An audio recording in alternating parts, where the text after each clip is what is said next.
आकाशवाणी भोपाल से प्रस्तुत है प्रादेशिक समाचार।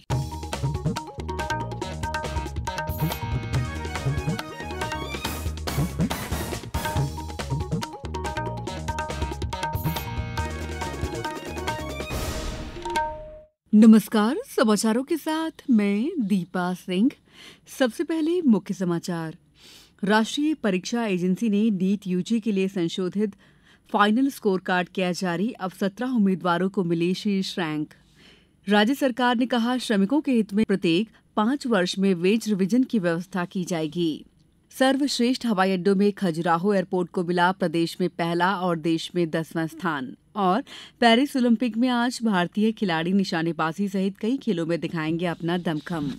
अब समाचार विस्तार से। राष्ट्रीय परीक्षा एजेंसी एनटीए ने कल राष्ट्रीय पात्रता सह प्रवेश परीक्षा यूजी के लिए संशोधित फाइनल स्कोर कार्ड जारी किया है। जो उम्मीदवार नीट के लिए उपस्थित हुए थे वे अपने परिणाम और स्कोर कार्ड आधिकारिक वेबसाइट पर देख सकते हैं। परीक्षा एजेंसी ने घोषणा की है कि 17 उम्मीदवारों ने शीर्ष रैंक हासिल की है। एनटीए ने 5 मई को 571 शहरों के 4,750 से अधिक केंद्रों पर परीक्षा आयोजित की थी, जिसमें 24 लाख से अधिक उम्मीदवार शामिल हुए थे। प्रधानमंत्री नरेंद्र मोदी आज नई दिल्ली में राष्ट्रपति भवन में सांस्कृतिक केंद्र में नीति आयोग की 9वीं गवर्निंग काउंसिल की बैठक की अध्यक्षता करेंगे। इस साल की बैठक का विषय विकसित भारत @2047 है, जिसका मुख्य फोकस भारत को एक विकसित राष्ट्र बनाना है। बैठक में विकसित भारत पर विजन डॉक्यूमेंट के दृष्टिकोण पत्र पर चर्चा होगी।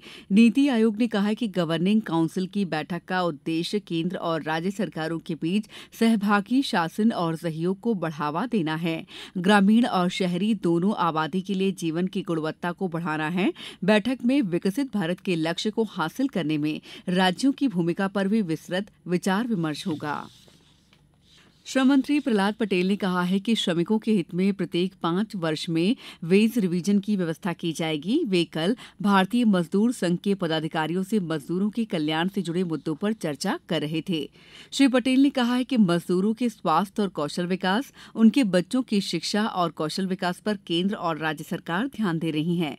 श्रमिकों को पीएफ का यूनिक आइडेंटिटी कार्ड देने का काम देश में पहली बार प्रधानमंत्री नरेंद्र मोदी के मार्गदर्शन में हुआ है। सर्वोच्च न्यायालय ने कल कांवड़ यात्रा मार्ग पर भोजनालयों और ढाबों के मालिकों और श्रमिकों के नाम प्रदर्शित करने के निर्देश पर स्थगन आदेश बढ़ा दिया। उत्तर प्रदेश, उत्तराखंड और मध्य प्रदेश सरकार ने हाल ही में इस संबंध में आदेश जारी किया था। न्यायमूर्ति ऋषिकेश रॉय की अध्यक्षता वाली पीठ ने इस मामले में उत्तराखंड और मध्य प्रदेश की राज्य सरकारों को अपना जवाब दाखिल करने के लिए 1 सप्ताह का समय दिया है। शीर्ष अदालत ने मामले की सुनवाई 5 अगस्त को तय की है। समाचारों में वक्त है ब्रेक का। ये समाचार आप आकाशवाणी मध्य प्रदेश से सुन रहे हैं। हमारे समाचारों को अब आप कभी भी और कहीं भी अपनी सुविधा के अनुसार सुन सकते हैं। ये समाचार बुलेटिन YouTube, X प्लेटफॉर्म और Facebook पर AIR न्यूज भोपाल पेज पर सुने जा सकते हैं। इसके अलावा आप हमारी वेबसाइट newsonair.gov.in पर अथवा न्यूज ऑन AIR ऐप पर भी समाचार सुन सकते हैं। ब्रेक के बाद समाचारों में आपका एक बार फिर स्वागत है। पर्यटन नगरी खजुराहो एयरपोर्ट में भले ही विमान सेवाओं की कमी रही हो, लेकिन एसआई सर्वे के अनुसार खजुराहो एयरपोर्ट ने प्रदेश में पहला और देश में 10वां स्थान अर्जित किया है।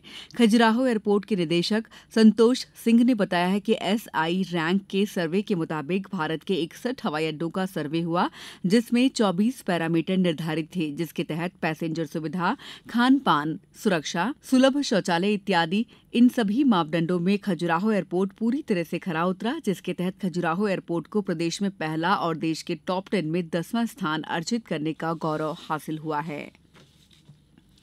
मुख्यमंत्री डॉ मोहन यादव ने कहा है कि प्रदेश में पुलिस और सशस्त्र बलों की भर्ती में अग्निवीर जवानों को आरक्षण का लाभ दिया जाएगा।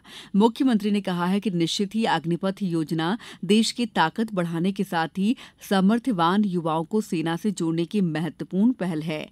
ये रक्षा क्षेत्र की पहली प्राथमिकता और डिफेंस रिफॉर्म्स का अहम कदम है। मध्य प्रदेश सरकार ने प्रधानमंत्री श्री मोदी की भावना के अनुसार प्रदेश में अग्निवीर जवानों के लिए आरक्षण के प्रावधान का निर्णय लिया है। प्रदेश में इन दिनों मानसून मेहरबान है और जमकर बारिश हो रही है।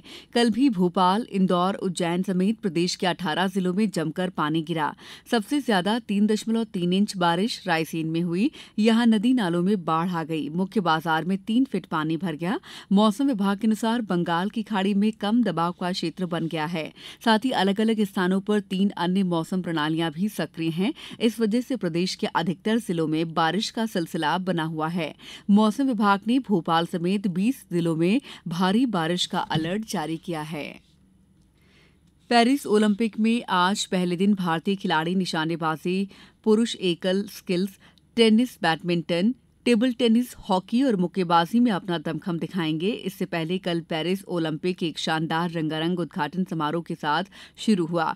तेज वर्षा के बीच बड़ी संख्या में लोग इस ऐतिहासिक पल के गवाह बने। फ्रांस के राष्ट्रपति इमैनुअल मैक्रों ने ओलंपिक खेलों के शुरू होने की घोषणा की। 3 बार के जूडो चैंपियन टेडी रेनर ने ओलंपिक ज्वाला को प्रज्वलित किया। भारतीय दल का नेतृत्व पीवी सिंधु और शरद कमल ने किया। दुनिया भर के लगभग 7,000 खिलाड़ियों ने सीन नदी पर आयोजित परेड में हिस्सा लिया। भारत की पुरुष क्रिकेट टीम आज श्रीलंका के पल्लेकेले अंतर्राष्ट्रीय क्रिकेट स्टेडियम में 3 मैचों की टी20 श्रृंखला के शुरुआती मैच में श्रीलंका से सामना करेगी। मैच भारतीय समयानुसार शाम 7 बजे से शुरू होगा। इस श्रृंखला से भारत अब सूर्य कुमार यादव के रूप में नए कप्तान और गौतम गंभीर के रूप में नए मुख्य कोच के साथ औपचारिक रूप से अपने नए दौर की शुरुआत कर रहा है। अब कुछ समाचार संक्षेप में। मध्य प्रदेश उच्च न्यायालय खंडपीठ इंदौर में 14 सितंबर को राष्ट्रीय लोक अदालत का आयोजन किया जाएगा। श्योपुर में प्रधान जिला न्यायाधीश राकेश कुमार गुप्ता, कलेक्टर और पुलिस अधीक्षक ने कल कलेक्ट्रेट परिसर में पौधरोपण किया। इंदौर में मिशन शक्ति के अंतर्गत गठित district for empowerment of women के अंतर्गत 100 दिवसीय जागरूकता अभियान का आयोजन किया जा रहा है। इस आयोजन के 6वें सप्ताह में महिला विधान जागरूकता सप्ताह थीम के तहत जिले में अनेक कार्यक्रम आयोजित हुए। झाबुआ में विभिन्न विभागों के कुल 35 कर्मियों के कल कार्यालय में विलंब से आने पर उनका आधे दिन का वेतन काटे जाने का आदेश जारी किया गया है। आगर मालवा जिला मुख्यालय स्थित सरस्वती शिशु विद्या मंदिर में आज पर्यटन क्विज उत्सव के तहत क्विज का आयोजन किया जाएगा। पन्ना जिले के जनपद पंचायत शाहनगर में कल जन्म मृत्यु पंजीकरण संशोधन अधिनियम 2023 और पोर्टल पर ऑनलाइन पंजीयन की नवीन प्रणाली के बारे में अवगत कराने के लिए प्रशिक्षण दिया गया।